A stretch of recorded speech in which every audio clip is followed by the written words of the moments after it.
महाराष्ट्र और झारखंड में विधानसभा चुनाव चल रहे हैं। झारखंड में 13 नवंबर को एक चरण का मतदान हो चुका है। बात करें महाराष्ट्र की तो 20 नवंबर को एक ही चरण में पूरे महाराष्ट्र में मतदान होना है। महाराष्ट्र विधानसभा चुनाव में राजनीतिक पंडितों की माने तो 83 सीटें ऐसी हैं जहां बिगाड़ सकती हैं महायुति का खेल। बीजेपी और आरएसएस की चिंता भी बढ़ती हुई दिख रही है। नमस्कार, खबर समय जगत में आपका स्वागत है और मैं आपके साथ संदेश नेमा। आप देख रहे हैं हमारा खास कार्यक्रम और आपका पसंदीदा शो राजनीति जगत।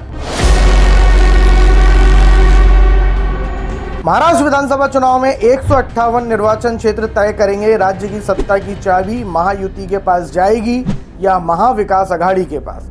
इन 158 निर्वाचन क्षेत्रों में बीजेपी बनाम कांग्रेस, शिंदे की शिवसेना बनाम ठाकरे की शिवसेना, अजीत पवार की एनसीपी बनाम शरद पवार की एनसीपी है।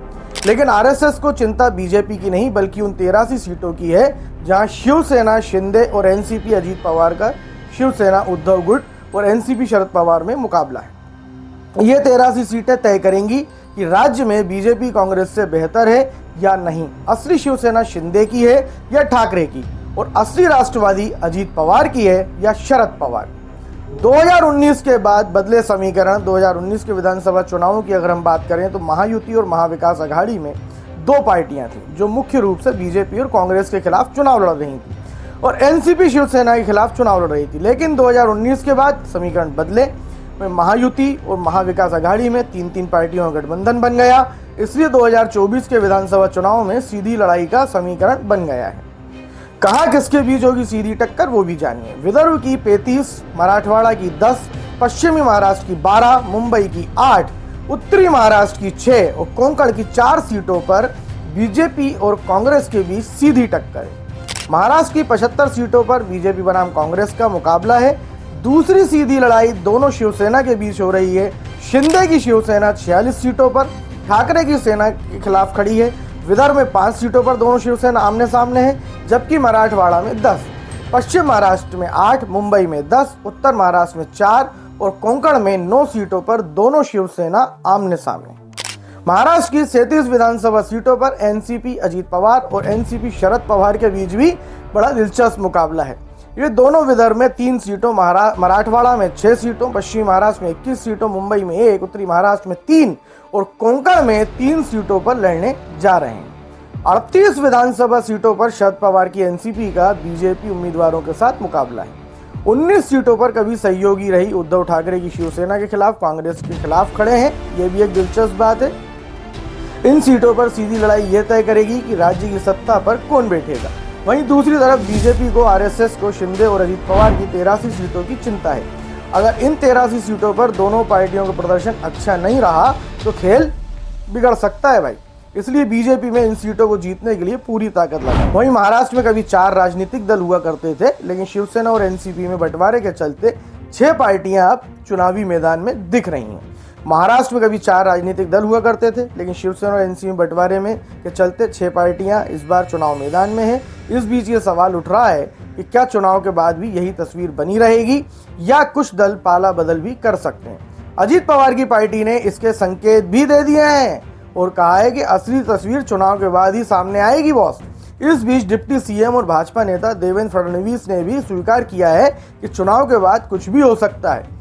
उन्होंने गुरुवार को कहा कि विधानसभा चुनाव अजब है और 23 नवंबर को परिणाम घोषित होने के बाद ही स्पष्ट होगा कि कौन गुट किसका समर्थन कर रहा है। फडणवीस ने कहा कि मुख्यमंत्री एकनाथ शिंदे की शिवसेना, अजीत पवार के नेतृत्व वाली राष्ट्रवादी कांग्रेस पार्टी और भाजपा के गठबंधन महायुति को कांग्रेस, उद्धव ठाकरे के नेतृत्व वाली शिवसेना और शरद पवार के नेतृत्व वाली राकपा राष्ट्रवादी कांग्रेस पार्टी पर बढ़त हासिल है। फडणवीस ने कहा यह चुनाव अजीब है, हमें नतीजों के बाद ही पता चलेगा कि कौन किसके साथ है। महायुति के भीतर भी आंतरिक विरोधाभास है। उन्होंने दावा किया कि एमवीए को भी इसी तरह की स्थिति का सामना करना पड़ रहा है। फडणवीस ने कहा कि उनकी पार्टी का नारा बटेंगे तो कटेंगे एमवीए के चुनाव प्रचार अभियान के जवाब में गढ़ा गया है।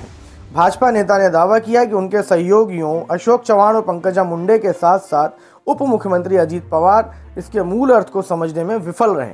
महाराष्ट्र में 20 नवंबर को होने वाले विधानसभा चुनाव के प्रचार अभियान में उत्तर प्रदेश के मुख्यमंत्री योगी आदित्यनाथ द्वारा बार बार इस्तेमाल किए जाने वाले इस नारे ने विपक्ष को इसकी निंदा करने के लिए एकजुट कर दिया है।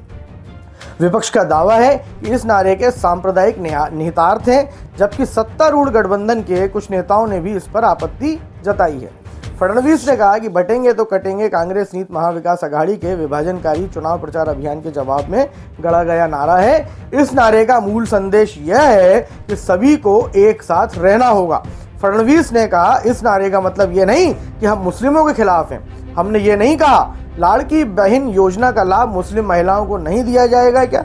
उन्होंने दावा किया बटेंगे तो कटेंगे भी कांग्रेस और एनडीए के तुष्टीकरण का जवाब है। उन्होंने लोकसभा चुनाव के दौरान वोट जिहाद का प्रयोग किया और मस्जिदों में पोस्टर लगाए जिसमें लोगों में से एक विशेष पार्टी को वोट देने का आग्रह किया गया। यह किस तरह की धर्मनिरपेक्षता है भाई। सीएम बनने के सवाल पर बोले, जीना यहाँ मरना यहाँ। इस दौरान देवेंद्र फडणवीस ने चुनाव बाद खुद के सीएम बनने की संभावना पर बात की। उनसे पूछा गया कि क्या आपका प्रमोशन होगा। इस सवाल को वे हंसकर टाल गए, लेकिन ये भी कहा भाजपा मुझसे जो भी करने को कहेगी मैं वह करूंगा। जीना यहाँ मरना यहाँ, इसके सिवा जाना कहाँ। भाजपा जहां भी जाने को कहेगी मैं वहां जाऊंगा। बहरहाल 23 नवंबर को नतीजे आने पर ही ये स्पष्ट होगा कि इन 6 राजनीतिक दलों में कौन किसके साथ है, सरकार में कौन आया और कौन किसके साथ बाद में चला गया। आज की हमारी इस पेशकश में फिलहाल इतना ही। आज का हमारा ये शो यदि आपको पसंद आया हो तो हमारे चैनल को लाइक एवं सब्सक्राइब अवश्य करें। राजनीति से जुड़ी हुई रोचक एवं ताज़ा तरीन खबरों को जानने के लिए देखते रहिए खबर समय जगत। नमस्कार।